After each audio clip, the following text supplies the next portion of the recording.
Bandara Internasional SMB 2 Sumatera Selatan memperketat seluruh pengamanan di akses pintu masuk dan pintu keluar menjelang libur akhir tahun karena tingginya trafik penerbangan di Bandara SMB 2, apalagi nanti saat libur Natal dan Tahun Baru yang bersama dengan libur anak sekolah.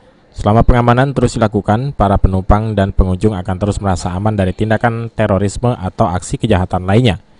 Di Palembang sendiri tercatat lebih dari 150 penerbangan dan saat masa libur Natal Tahun Baru akan meningkat diprediksi hingga 30 hingga 40%.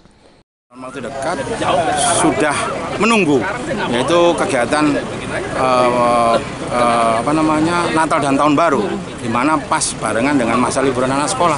Jadi pada saat itu tentu kegiatan penerbangan akan semakin meningkat, maka secara bersama-sama inspektur kami bersama dengan manajemen bandara melakukan pengawasan secara tetap. Begitu. Direktur Operasional PT Angkasa Pura II Daan Ahmad mengatakan pihaknya meningkatkan kepuasan pelanggan bahkan saat masa liburan Natal, Tahun Baru, dan libur anak sekolah. Pihaknya akan membuat beragam atraksi yang menghibur, termasuk nantinya akan memberikan reward bagi airline yang memberikan pelayanan terbaik.